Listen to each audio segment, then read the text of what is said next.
Hello, and welcome back to our video series on cloud security, the software-defined perimeter, and zero trust. I'm Jason Garbis, principal at Numberline Security and co-chair of the Zero Trust Working Group at the Cloud Security Alliance. In part two, we're going to be talking about the current state of zero trust. In some ways, zero trust is like a ride on a roller coaster. It's fast-moving, it's exhilarating. At moments, your world is turned upside down, and it's possible that the people right next to you are screaming in terror. Unlike a roller coaster, however, on a zero trust journey, you don't end up in the same place where you started. You make progress, you improve your security, and you deliver value to your organization from security, technical, and hopefully from business perspectives.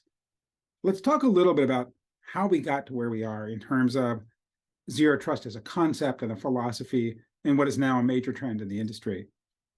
The concepts, the principles behind zero trust are often credited coming from initially the Jericho Forum, which invented this concept of deperimeterization. Jericho Forum was a UK-based forum, and in 2004, they published the initial document on this, talking about some of the concepts that we now take for granted and that we live today. The breakdown of the traditional perimeter around an enterprise, the need to shift away from a traditional castle and moat type of security architecture. And that got a little bit of notice in the industry, and it started a lot of people thinking about this. Google internally started this project that today we call BeyondCorp in 2009, and they took many of these principles to heart and also invented a set of concepts that today we understand again as being the core part of zero trust. The term zero trust was coined by John Kinderbug from Forrester at the time when he published the very influential white paper called No More Chewy Centers, where he introduced the zero trust model of security. And that really, of course, got much broader visibility in the industry and really got a lot of different people thinking about and talking about those concepts. The software-defined perimeter specification was published by the Cloud Security Alliance. So it was developed in 2013 and actually published in 2014. And that really put, I think for the first time, a concrete architecture and an interaction protocol out there around these principles that make up what we call today zero trust. The time we're around principle of least privilege, default deny types of firewalls, ensuring that a policy model is used to evaluate access for authenticated identities, et cetera. So that was really promoted starting in 2014. And that started in the industry, vendors implementing that architecture and vendors taking some of those principles and building them and baking them into their strategies and their implementations. Forrester built on this momentum and published what's called the Zero Trust Extended Ecosystem a few years later in 2018. And that really started to create some other related concepts in the industry, this notion of Zero Trust Network Access, or ZTNA, and also at the same time was associated with a shift toward this thing called Secure Access Service Edge, or SASE, sometimes called SSE for just the security components. And we also began to see government entities really dive into this. The US in particular, the National Institute for Standards and Technology, or NIST, published their Zero Trust Architecture document called Special Publication 800-207. And the UK Cybersecurity Center recommended zero trust as well, started in 2019. And this began to see a very government-led type of investment in zero trust, not just in the US, but in other countries as well. The US has been very vocal about this.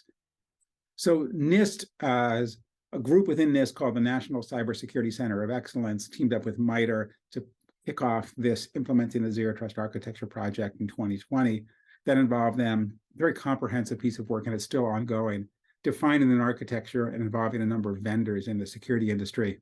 Then you can see a veritable explosion of new artifacts and recommendations from different facets of the US government, in particular the NSA, the Department of Defense, the Office of Management and Budget. And this really took a very prominent role when the White House, when President Biden issued Executive Order 14,028,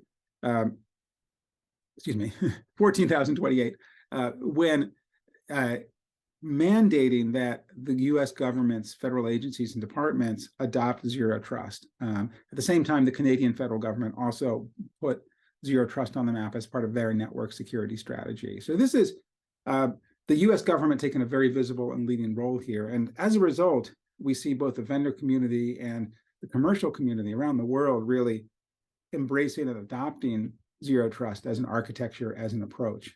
And then finally, last year, we could see a number of continued assets and deliverables around this. And one of the most notable is a document referred to as the NSTAC report. So NSTAC is the National Security Telecommunications Advisory Committee commissioned by the President of the United States. And this zero trust report recommended an architecture and a methodology, which I think makes a lot of sense and really helps to bring some sense to this very wide variety of other documents and architectures that put together.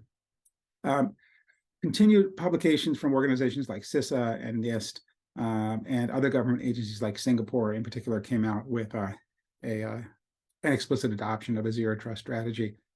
This really is only scratching the surface of the many, many artifacts that make up today's state of zero trust. And it's only the beginning of 2023, and we're seeing already continued increase in the volume and the frequency of these.